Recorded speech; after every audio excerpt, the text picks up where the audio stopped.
Radio de Cerca, producida por los Servicios Sociales del Ayuntamiento de Granada.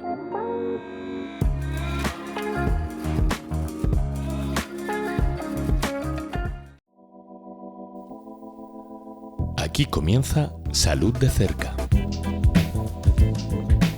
Muy buenas tardes, queridos y queridas oyentes. Bienvenidos a una nueva edición de nuestro programa Salud de Cerca, programa, como ya sabéis, dedicado a la salud, un espacio donde mes a mes exploramos esos temas que nos generan tanta curiosidad relacionados con nuestro bienestar y el de nuestros seres más queridos.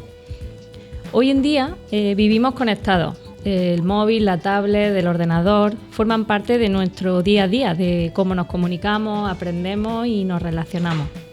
Pero junto a las oportunidades que nos ofrece el mundo digital, también aparecen riesgos que no siempre sabemos identificar a tiempo. Hoy ponemos el foco en una realidad cada vez más presente en nuestras casas y sobre todo en los colegios, y se trata del ciberacoso. El mal uso de las redes sociales o la exposición excesiva a Internet son realidades que pueden afectar seriamente la salud emocional, especialmente en niños y adolescentes, pero también en personas adultas. Para ayudarnos a entender qué está pasando, cómo detectar señales de alerta en niños y adolescentes y qué hacer ante una situación de ciberacoso, hoy contamos con un invitado muy especial. Hoy nos acompaña un agente de policía experto en ciberseguridad y ciberacoso para ayudarnos a entender cómo proteger a nuestros adolescentes, qué señales de alerta debemos observar y qué hacer si surge algún problema. Bienvenido, Félix. Muchas gracias. Gracias por tu accesibilidad y por haber venido hoy. A vosotros. También nos acompañan, como siempre, Salva Velasco, enfermero pediátrico del Centro de Salud de La Chana. Buenos días. Y nuestra compañera Carmen Alcántara, enfermera referente de centros escolares de La Chana también. Bienvenidos, compañeros. Buenos días. Así que si te interesa este tema, acompáñanos durante los próximos minutos porque informarse también es una forma de cuidarse. Comenzamos. Antes de que Félix nos aclare y nos informe sobre algunas cuestiones, creemos conveniente dar visibilidad a la realidad y sacar a la luz los datos actuales con los que convivimos en cuanto al acoso escolar a través de las redes. Y en eso Carmen es una experta porque convive a diario y trabaja a diario con esta realidad. Carmen, cuéntanos un poco qué datos o qué estadísticas tenemos.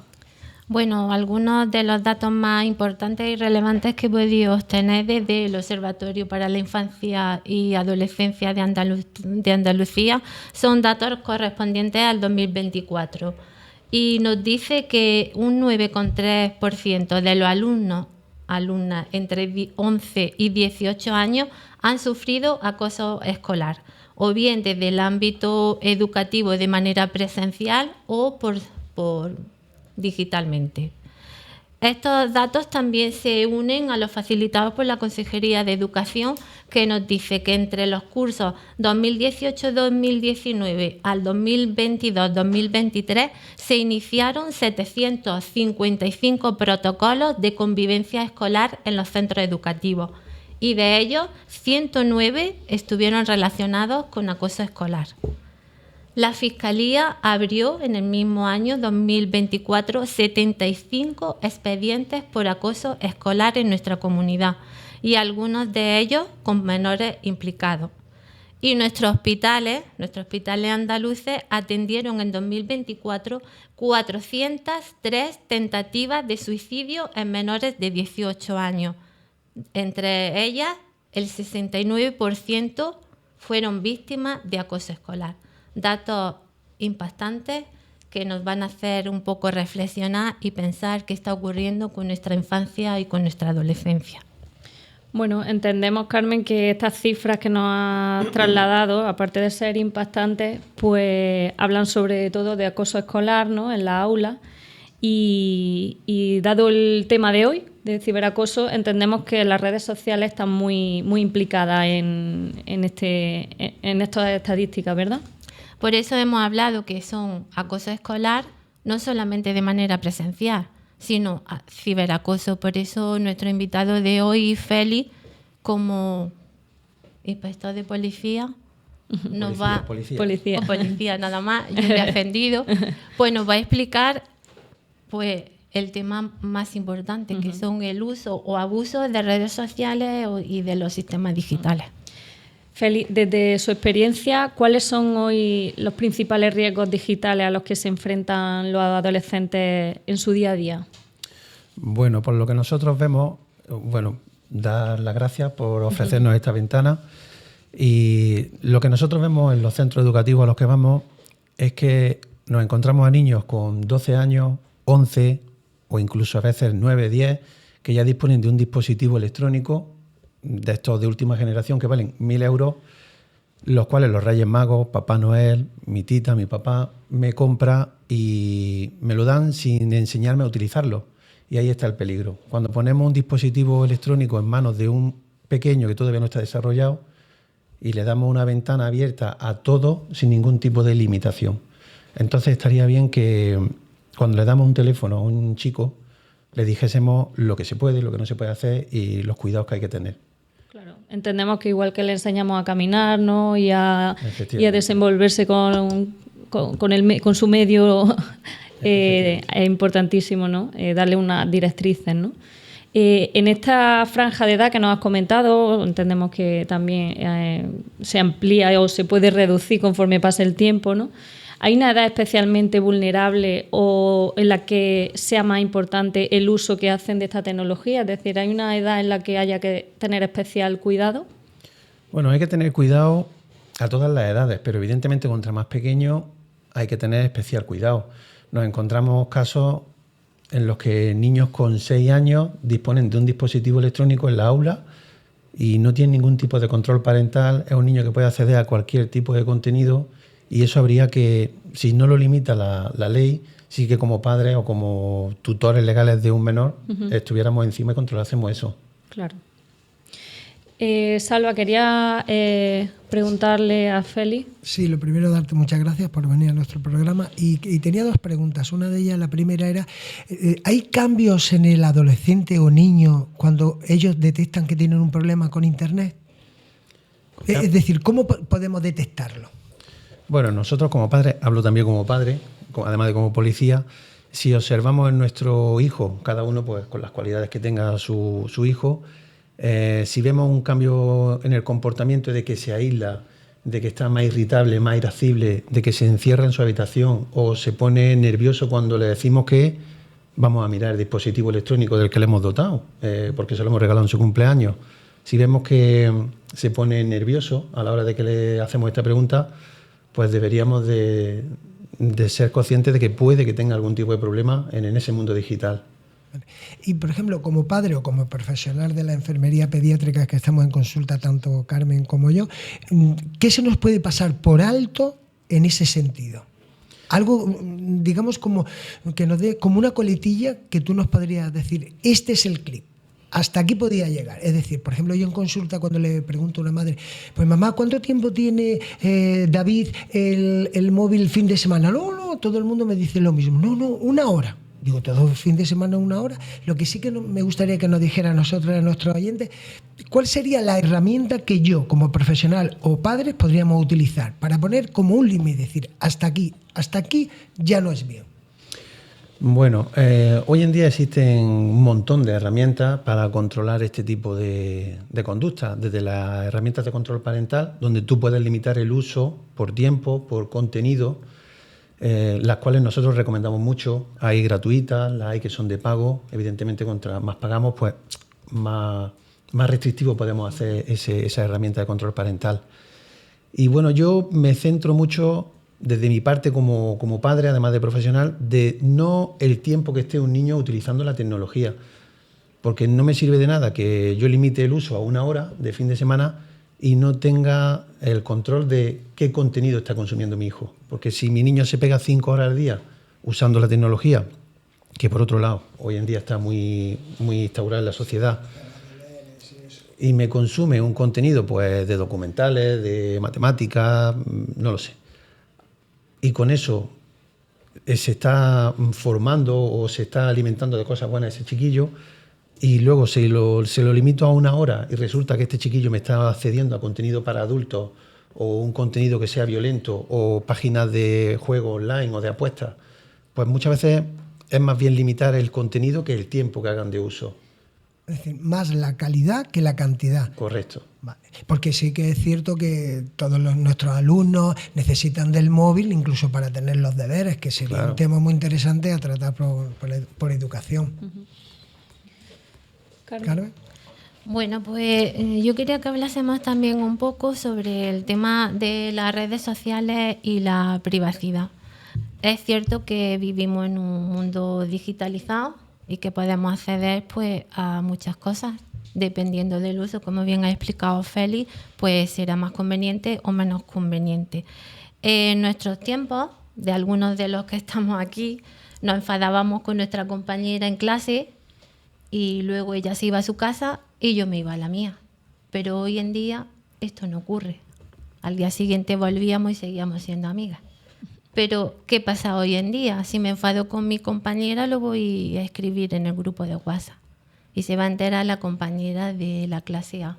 Y se va a enterar el compañero de la clase B. ¿Qué es lo que está ocurriendo?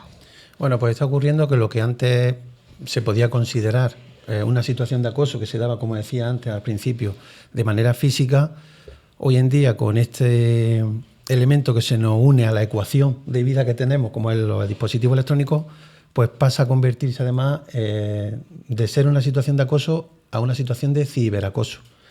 Nosotros en la aula a los chicos les insistimos en que tienen que ser conscientes de lo que están haciendo con el uso de los dispositivos y no convertirlo en una herramienta para acosar a otro compañero al que no le están viendo la cara ni las sensaciones que le están causando cuando lo insulta o participan en esa risa o en esas burlas que se hacen en un grupo de WhatsApp. Es mucho más lesivo porque la víctima pues no descansa. Antes nos acosaban, nos íbamos a casa, descansábamos, estábamos con las personas que más nos querían. Y cuando llegaba la noche era cuando nos poníamos nerviosos pensando en que volvíamos al día siguiente a ese aula. Hoy en día ese nerviosismo es que está 24/7, porque ese niño o esa niña no descansa. Y es por lo que muchas veces pues, acudirán a vuestra consulta con problemas de ansiedad, de autoestima. Los videojuegos online. Yo cuando hacemos actividades en los colegios y trabajamos un poquito con ellos y hablamos de estos temas de redes sociales y de los videojuegos, pues resulta que hay determinados videojuegos en los que tienen chat de voz y podemos relacionarnos con otros supuestamente niños que están al otro lado, que nosotros no vemos, no conocemos. ¿Considera que son espacios de riesgo algunos videojuegos con este tipo de chat? Por supuesto. Además, bueno, no solo por los que tengan chat, sino por el tipo de contenido que ofrecen estos juegos. Hay juegos muy famosos entre los adolescentes y entre los más jóvenes que su venta a menores de 18 años está prohibida. Y si bueno, hay una persona que tenga un poquito de ética y de moral en una tienda, pues no se los vende. Yo personalmente lo he visto como delante mía, que iba con mi hijo en un centro comercial, intentaban unos jóvenes comprar este juego y por el contenido que tenían no estaba permitida la venta y esta chica en concreto pues no se lo vendió. Oye, bien. Pero más allá de los chats, que sí efectivamente es una ventana de riesgo para nuestros jóvenes, porque no sabemos con quién estamos hablando con un usuario, con un nick, que supuestamente comparte con nosotros un tema en común, pues sea la afición a un juego o determinada tendencia que le guste, ¿vale? Y a través de ese juego contactan con nosotros. Pero lo peligroso también es el contenido de ese juego. Nosotros en las aulas, cuando vamos hablando del tema de redes sociales, privacidad, juegos, le hablamos a los chicos del PEGI. El PEGI es un sistema de clasificación por edades y contenido, ¿no?, que tienen los juegos, de 3 años, 7, 12, 18, en función al juego. Pues los niños son conocedores todos de lo que es el PEGI. Yo muchas veces le gasto la broma que ese número 18 que viene en el juego es el número de jugadores que pueden echar una partida online y me rectifican automáticamente. No, eso es la edad a la que está recomendado jugar. Digo, vale, muy bien. Y empiezo a preguntarles por juegos que tienen un PEGI muy pequeñito para ver quién ha jugado y todos me levantan la mano. Y cuando llego a estos juegos que tienen 18, hay alumnos, por así decirlo, por la mitad de la clase, que me levantan la mano. Entonces, claro, yo les digo, conocéis la teoría perfectamente, digo, pero luego en la práctica hacéis lo que os da la gana, porque sabéis que este juego os está limitando y que no debéis de jugar a partir de los 18 años, pero aún así lo hacéis. Y bueno, al final los niños la culpa, entre comillas, ¿no?, porque todo lo que es prohibido parece que a la sociedad nos llama un poco más la atención. Sí. Pero sí es cierto que esos niños tienen padres, tienen madres, tienen unos tutores legales que deberíamos de estar al tanto de que a mi niño no le voy a regalar la Play con tal juego que es para 18 años, pues porque está en oferta, porque ese juego puede ser muy lesivo para ese niño que está formándose, ¿no? Y los padres muchas veces no miran eso. No son conscientes, ¿no? O no miramos eso. Feli, en relación a lo que estabas comentando, me ha llamado la atención el tema de que detrás de ese espacio, ¿no? De ese juego, de esa conversación, hay un nick, hay un nickname, ¿no? Que se le llama, que al final viene a ser anónimo, no sabe el nombre real de esa persona. Cuando se da un caso de acoso a través de redes y a través de un nick, ¿se es posible llegar a la persona que hay detrás de ese? Ya como investigador o como policía, entiendo que las investigaciones, ¿no? pueden intentar averiguar. Sí. Lo digo porque también es importante que los adolescentes sepan que, bueno, a veces están detrás de una pantalla, pero se puede llegar a averiguar, ¿no? Efectivamente, sí. El anonimato en el mundo digital no existe.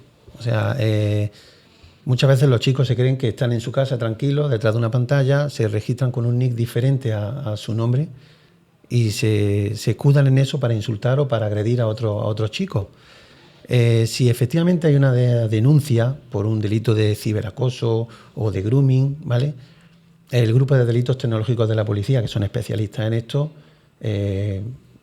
a lo largo de su investigación policial son capaces de localizar a esa persona que se esconde detrás del nick Superman o Spiderman o no sé. Eso es importante, ¿no? Que lo sepan los adolescentes. Si me permite, la franja de edad que hay en el bullying en nuestra actualidad, ¿cuál sería? ¿Cuál sería la edad en la cual empiezan a ellos a saber que están teniendo un acoso? Bueno, los niños, y los padres, siempre hemos pensado que esto eran cosas de niños.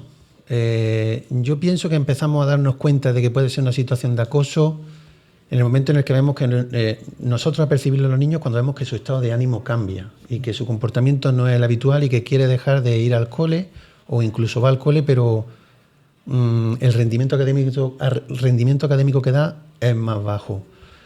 ¿Cuándo son ellos conscientes?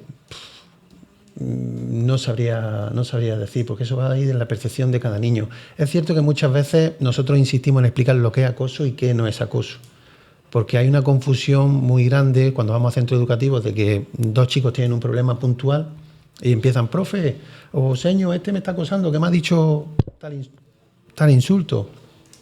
Y no es así. Hay que saber diferenciar lo que es el acoso, cuáles son las características del acoso, porque para que sea acoso tendría que ser con una intencionalidad de hacer daño, que se diera siempre dentro de un ámbito escolar, claro, si hablamos de acoso escolar, que fuera entre iguales, alumnos, que haya una intención de hacer daño y que haya una repetición de los hechos, no con una discusión que podamos tener tú y yo, o como decía la compañera, una discusión por un partido de fútbol, porque somos del Barça y del Madrid, pero mañana nos vemos y jugamos, o en el recreo jugamos juntos. Tú eres madridista, yo catalán. Pero entonces, lo digo por sintetizar un poco, ¿no podríamos decir que hay una franja de edad en la cual, entiéndeme, que los niños están a salvo de bullying?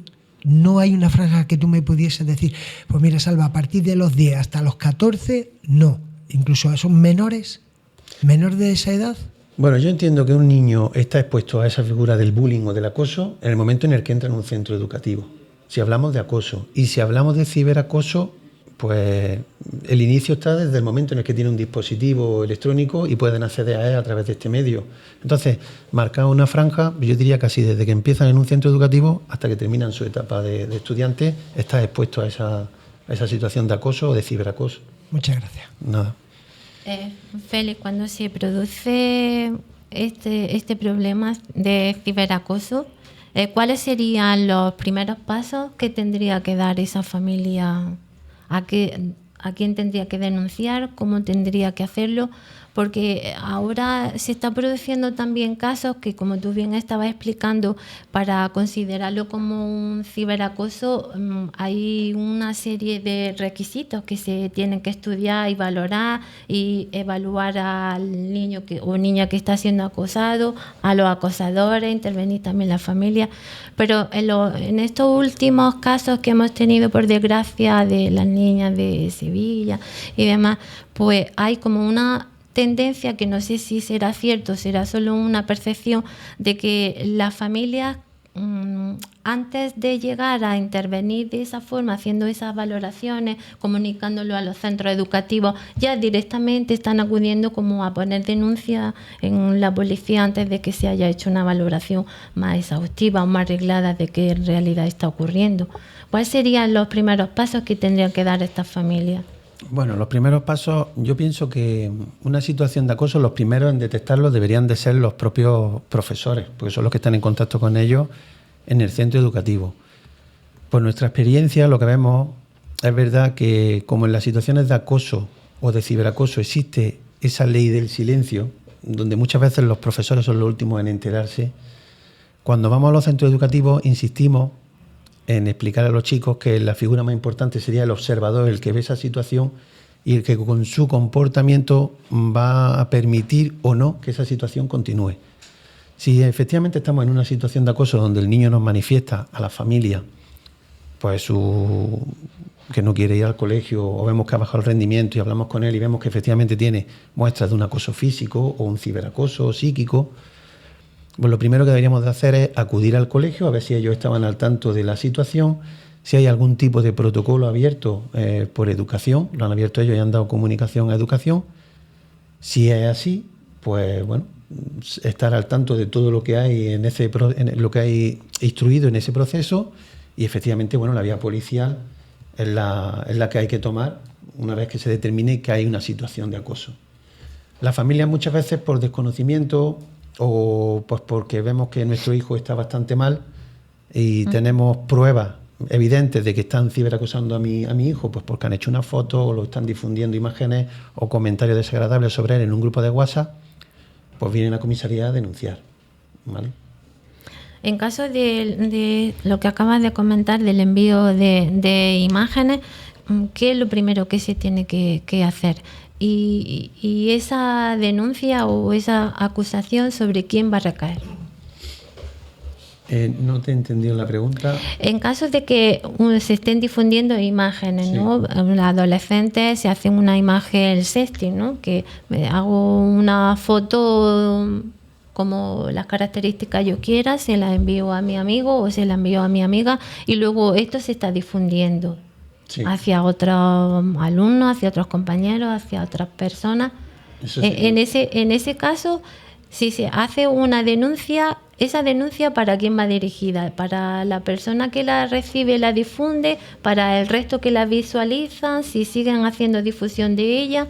Sí. ¿Cuánta gente implicada estaría en ese proceso? Vale, bueno, en este caso, en el que, como tú bien dices, hubiese sexting, que es el envío voluntario, es un envío voluntario de imágenes con un contenido erótico o sexual. Como tal, no es un delito. Lo que sí va a ser delito es lo que luego pueda pasar con esa imagen. Si, como tú bien dices, hay un chico o una chica que envía una foto de manera voluntaria desnuda a un grupo y luego sin su consentimiento hay una difusión de esa imagen, estaríamos hablando de un delito contra la intimidad.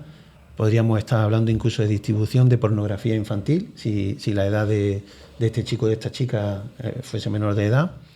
Y, por supuesto, si hay una denuncia, la pena va a caer contra toda persona que ha recibido esa foto y la ha distribuido. Porque yo puedo recibir la foto sin querer, me la pueden enviar, sin yo haberla pedido, sin haberla esperado, pero lo que yo hago y decido hacer con esa foto sí es responsabilidad mía. Entonces, si yo esa foto que no he hecho pero he recibido y la he reenviado, a la hora de la investigación policial me van a pedir responsabilidad penal, claro que sí. ¿Y en caso de que esa difusión la hagan menores, esa responsabilidad? Igualmente, la responsabilidad penal en España empieza a los 14 años y un menor con 14, 15, 16 años, que suelen ser las edades además las que nos encontramos este tipo de comportamientos, Si lo hacen, tienen responsabilidad penal, al margen de la responsabilidad civil que van a tener los tutores legales o los padres. De acuerdo. ¿Vale? A mí me gustaría recalcar lo que has comentado, Félix, del espacio, ¿no?, donde se da el acoso. Antes íbamos al colegio a las 9, 8 de la mañana, salíamos a las 2 y ahí se terminaba el acoso hasta el día siguiente, ¿no? Pero ahora, como bien has explicado, es 24/7, ¿no? Y muchas veces ese acoso pues no solo se da en el colegio, sino en la calle, en casa, sigue recibiendo, ¿no? Entonces eso es un punto importante que está relacionado con las redes sociales, ¿no?, y esa continuidad. Y Salva, creo que quería pedirte un mensaje final, ¿no?, para la familia. Aprovechando que tenemos a Feli en onda, sí que me gustaría que te dijeras a los padres para dar, digamos, como un mensaje tranquilizador de cómo pueden proteger a su hijo de este tipo de acosos. Vale. Bueno, ¿a cómo pueden protegerlo? Con el tema de nosotros, la policía, no queremos demonizar el uso de la tecnología o de las redes sociales, al contrario, forma parte de nuestra sociedad y hay que estar actualizado en ese sentido. Entonces nosotros, como consejos para la familia, aparte de que se acojan al plan director que se encuentra a nivel nacional en todo el país, en todos los centros educativos, hay charlas para alumnos, para padres, y por desgracia nos encontramos que no vienen todos los padres que a nosotros nos gustaría. Los invitamos y siempre suelen venir, pues bueno, un porcentaje muy pequeño, que hiciesen uso de ese tipo de actividades que se organizan por la policía, por centros de salud, y porque se hablan de cosas muy interesantes. Como consejo, no prohibir, pero sí limitar, porque como decíamos, lo prohibitivo siempre nos llama más la atención, y entonces no habría que prohibir, pero sí limitar ese uso y supeditarlo pues a que cuando yo haya hecho todas las cosas de mi día es cuando hago uso de esas tecnologías. Acompañar al menor en ese entorno digital, no darle un teléfono de 1.000 euros de última generación y tú te la apañas, sino acompañarlo, enseñarle una educación digital, qué se puede hacer, qué no se puede hacer, que debe de cuidar esa imagen digital porque en el futuro le puede generar una mala pasada, y ayudarlo a configurar sus cuentas, sus contraseñas, mantener los equipos actualizados, porque muchas veces el ciberdelincuente no es que rompe nuestra seguridad, sino que somos nosotros mismos los que dejamos esa puerta abierta, pues porque no tenemos actualizados nuestros equipos o nos metemos en páginas que no debemos. Y si me permitís, un último consejo, la cultura de la pausa es la que tendríamos que aplicar todos. Cuando veamos una noticia, cuando vayamos a poner un comentario, a publicar algo, tomarnos un momento de reflexión y saber si eso que estoy leyendo es verdad, es mentira, de qué medio de comunicación viene, qué fuente tiene, o si esa foto, ese comentario que voy a subir me puede causar un mal o un bien. Ese minuto de reflexión, Exacto. Nos quedamos con él, muy importante antes de hacer clic. Muy bien, pues muchas gracias, Félix, por tu participación. Ha sido súper interesante. Y gracias a los compañeros que, como siempre, nos acompañan en el programa. Hasta la próxima. Muchas gracias, Félix. Muchas gracias. Nada, gracias a vosotros. Radio de Cerca, tu hogar contra la soledad y el edadismo.